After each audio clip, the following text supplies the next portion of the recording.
2 weeks later, Friday afternoon. Would this fucking line move already? I huffed loud enough for everyone to hear. Didn't give a fuck how many stares I drew. They were just as pissed off as I was. They were just too afraid to do anything about it. Bunch of pussies. Bianca eyed the crowd nervously. Could tell my outburst had embarrassed her. Didn't give a fuck about that either. I hated going through customs. Fuckers took their sweet-ass time, rummaged through your shit, and there wasn't a damn thing you could do about it except stand there and take it. Even the weakest protest could land you in a holding room for hours, and by the time you got out, you were either waddling down the concourse with a sore ass or breezing through it with an empty wallet acting as your sail. Relax, Judy. Be out of here in no time. Not if these gonks keep dragging their fucking feet. What's gotten into you? What? What do you mean, what? This attitude of yours. You've been on edge since the second we touched down. I bit my tongue. Hard. For her, this was just an opportunity to mix business with pleasure. Take in the sights, enjoy the nightlife, all that touristy crap. Didn't have a clue what Night City was really like. She thought she did. She'd read the brochure during the flight. Clearly, that made her an expert in the tiger claws and their penchant for grabbing tourists off the road and trafficking them. Or Maelstrom's habit of chipping people against their will just for kicks, or the Voodoo Boys' kink for hacking unsuspecting trespassers and directing them to their lair in Pacifica for God knows why. Yeah, she knew every pitfall, was practically a Militech super soldier. Insert eye roll. Of course, the same could have been said about me when I'd arrived in Pittsburgh. I'd hopped off the plane, bags in hand, glowing with excitement. Hadn't had a clue what I was getting myself into. Hadn't been the least bit worried about it either. I'd read the brochure. This trip wasn't a vacation. Didn't matter if Jinguji was rolling out the red carpet and covering all our expenses. We had a hugely important meeting ahead of us, one that could make or break our fledgling enterprise.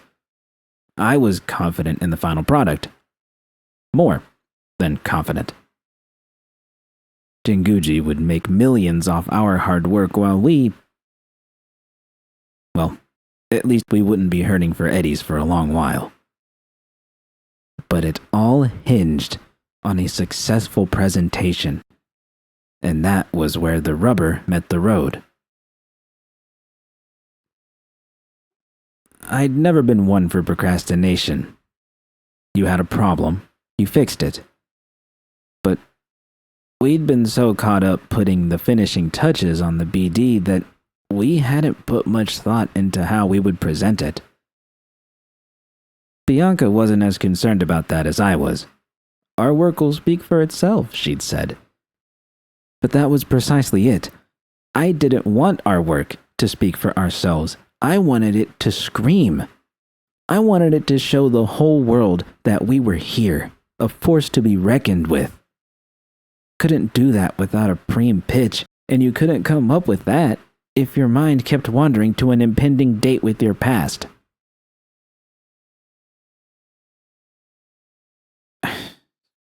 Couldn't believe I was back in Night City.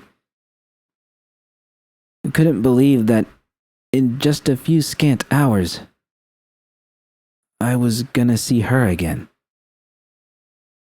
I wasn't a nervous wreck, yet. More like a nervous fender bender. But I was going to have to rein that in if Bianca could already tell the stress was taking its toll. Sorry, I offered, feeling anything but. Just got a lot on my mind. Bianca rubbed my shoulder, but said nothing. We spent the next hour inching our way through the line. To my relief, the customs agent didn't want to be here any more than we did. After some vacant questions and an all too brief glance at our passports, he ushered us through. A few minutes later, we were standing out in front of the Night City International and Translunar Spaceport, the morning sun beating down upon us. We didn't have to wait long. A Delamain soon pulled up in front of us. Talk about luxury. The AI-powered cab came packed with every amenity imaginable. Jinguji had spared no expense.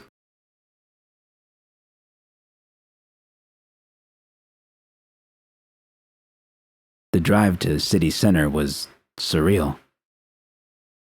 The skyline looked exactly how I remembered, yet its billboards and neon lights seemed especially vibrant, almost as if the city were trying to lure us in with fresh promises of fame and fortune. I pointed out the sights to Bianca, who nodded along absently, her eyes darting from one thing to the next with growing enthusiasm. It was hard not to get caught up in her excitement. NC dwarfed Pittsburgh by every measure. A part of me was eager to take her on a tour of my old stomping grounds. Lizzie's, my old apartment on Charter Street, the bungalow overlooking the flooded basin of Laguna Bend. But another part of me wanted to grab the wheel and turn us around. Strange. Even though 2 years had passed, the trauma I'd suffered here remained fresh, almost as if it had happened yesterday. Enjoying the view? I asked. It's incredible, Bianca exclaimed. Never realized just how big Night City is. Yeah, it's big, all right. Big enough to get lost in and never find your way out. A bit overdramatic, don't you think? Tell that to Evelyn, I scoffed. Bianca peeled her eyes away from the window and shot me a confused look. It took me a moment to realize I'd never told her about Evelyn, about what had happened to her. It seemed an awful injustice and a betrayal of the friendship that had once meant so much to me. I'm sorry, I said, aware that those words were likely to become a recurring mantra over the next few days. Just on edge. Obviously, you're that nervous to see her again, huh? I turned away and looked out the window. She was out there, somewhere. Didn't have a clue what I was going to say when we finally came face to face. Hey, how's things? Seemed horribly inadequate. And Bianca, how the fuck was I going to introduce her to V? That was like showing someone the knife you'd stabbed them in the heart with. Oh, Christ, why had I agreed to go along with this? Maybe it wasn't too late to change our plans around, postpone things for a while. V would be crushed, but at least then I wouldn't have to endure what would undoubtedly be the most uncomfortable moment of my life. Yeah, that was the right call. I could text V, tell her our flights had been delayed. A warm hand brought me back to reality. We're here for us. We've worked our asses off for this moment, and I think we've earned ourselves some respite. Come on, Judy, live a little with me. Let's enjoy ourselves. Tonight'll be awkward, sure, but it'll pass. And then we can focus all our attention on tomorrow. Wish I could skip forward a day in time, I mused.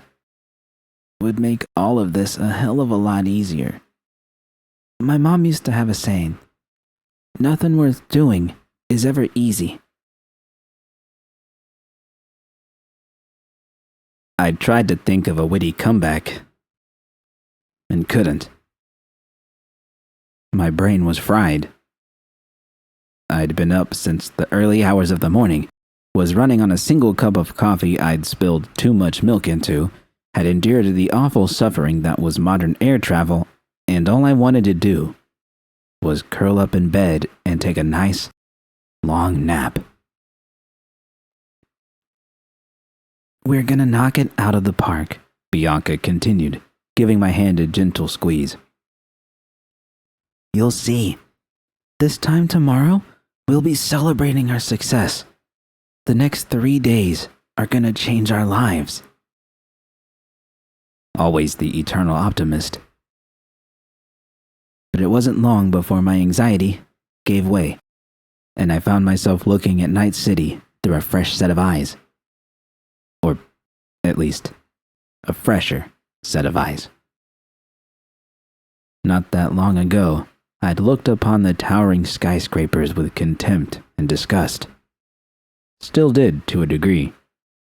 But I better understood their allure now.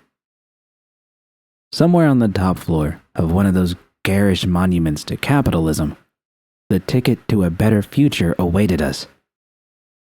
All we had to do was walk in and take it. AKA, sell out. We rounded a corner and pulled to a stop in front of an enormous glass obelisk, stretching high into the sky. "You have arrived at the Ashcroft Hotel," a monotone voice sounded. "Pre-check-in has already been completed. Hotel staff will retrieve your bags and take them to your room. On behalf of Jinguji, welcome to Night City. Thank you for choosing the Delamain service." Like a fish out of water.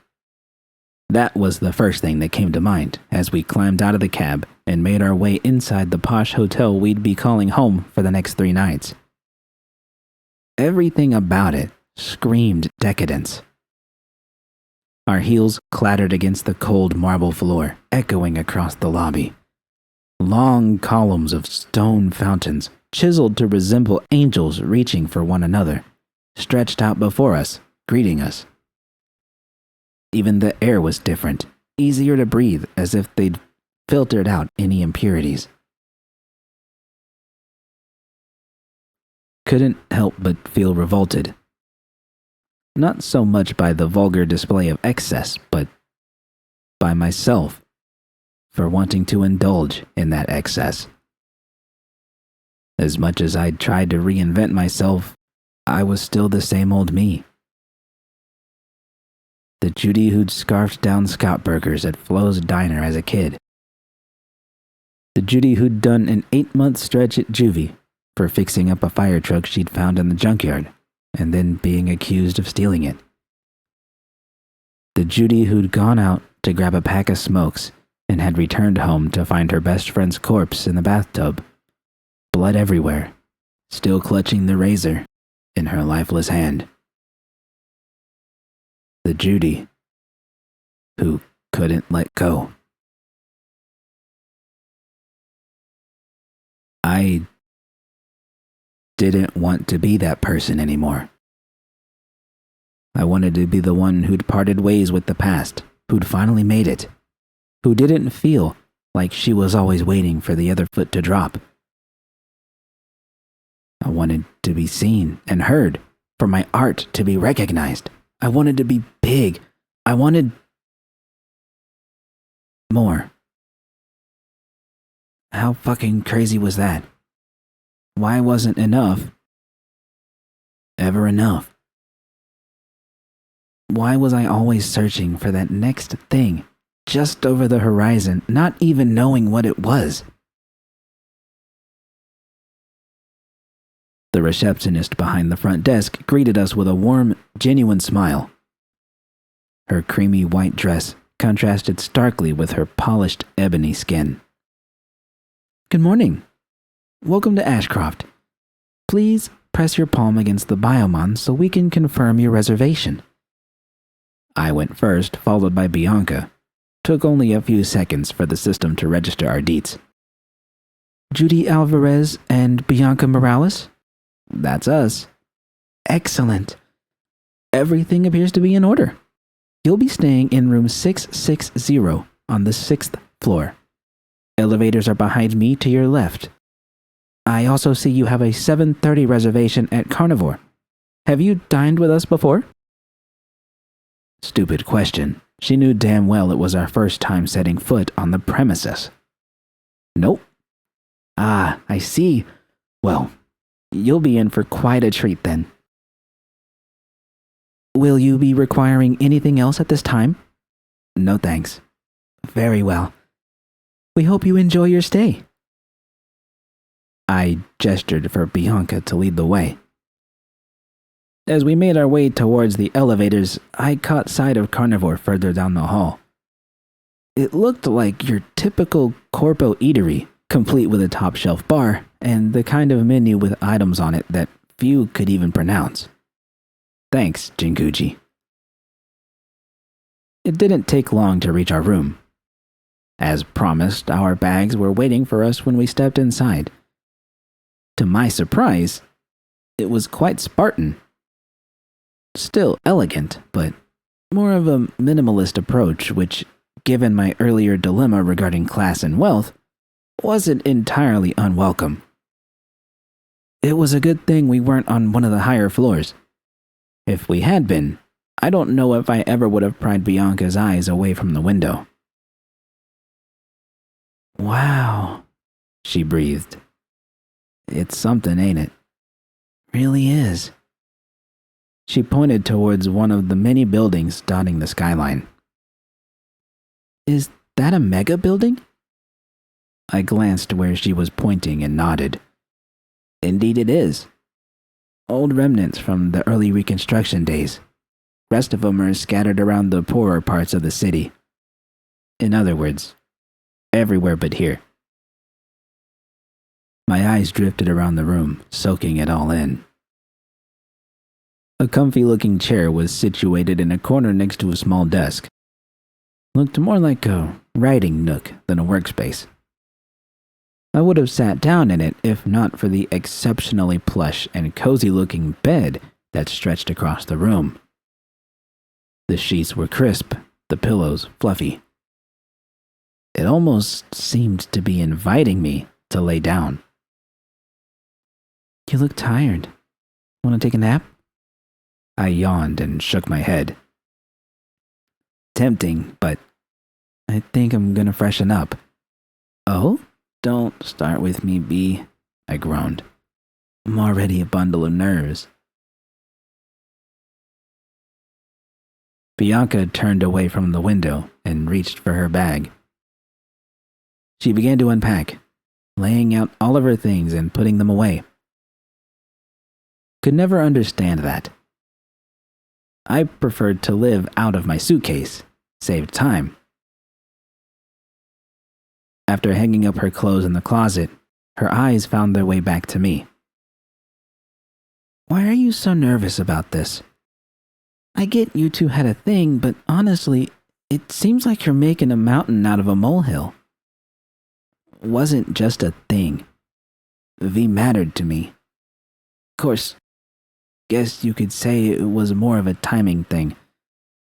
Was in a dark place back then, still smarting from the bruises Maiko had left. Ah, the bitch. That made me smile. The one and only. As vague as I might have been regarding my feelings towards V, I'd been clear as crystal when it came to my feelings towards my former ex. Maiko and I had fit together like synth peas and kibble. You could eat them together. Maybe even pretend they tasted better than they really did, so long as you chewed quickly. But you were guaranteed a swift trip to the nearest toilet afterwards. I'd spent 10 months holding my hair up, questioning what I was doing with her. Hard to believe I'd deluded myself for as long as I had. I don't know, I shrugged. Guess I'm just worried what'll get dredged up. Worked hard to get myself out of all this. Night City, the mocks, tuning porn. Broken heart. Don't want to get sucked back in is all. Like clockwork, Bianca came over and rested her hands on my shoulders. Could always count on her to swoop in to the rescue. She brought her face close to mine, a hint of a smile tugging at her lips. It's just dinner, and I'll be sitting right next to you in case things get weird. Weird? I chuckled. Kind of past weird already, but I getcha. Just want to get this over with. I gave Bianca a kiss and started towards the bathroom. But just as I reached the door, I heard her draw a sharp breath, just like she always did right before asking a question. I stopped and turned to face her. Are you up for this? Seriously? Now? Yeah. You sure? 'Cause we can stay in if you want. I didn't mean to make you feel like this was something you had to do. The hell she hadn't, but still. I appreciated the out. Truth be told, I couldn't tell how I was feeling. Nervous and terrified, sure, but the foreboding sense of dread that had shadowed me throughout the day had vanished. In its place was an exhilarating feeling of excitement and, yes, that was it, danger. Like I was rushing into something I wasn't the least bit prepared for. Hadn't felt that way in months, not since I'd watched the night city skyline slowly recede into the distance on my flight to Pittsburgh. Sure, I assured her. Like you said, I need closure too.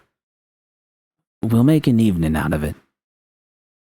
To my surprise, Bianca didn't seem relieved.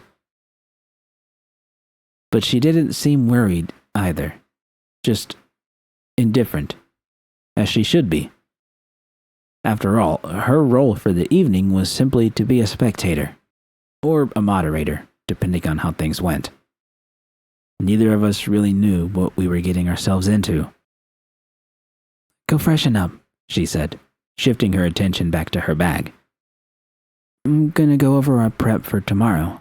Make sure everything's perfect. I nodded and slipped into the bathroom. As soon as the door closed behind me, I heaved a sigh of relief.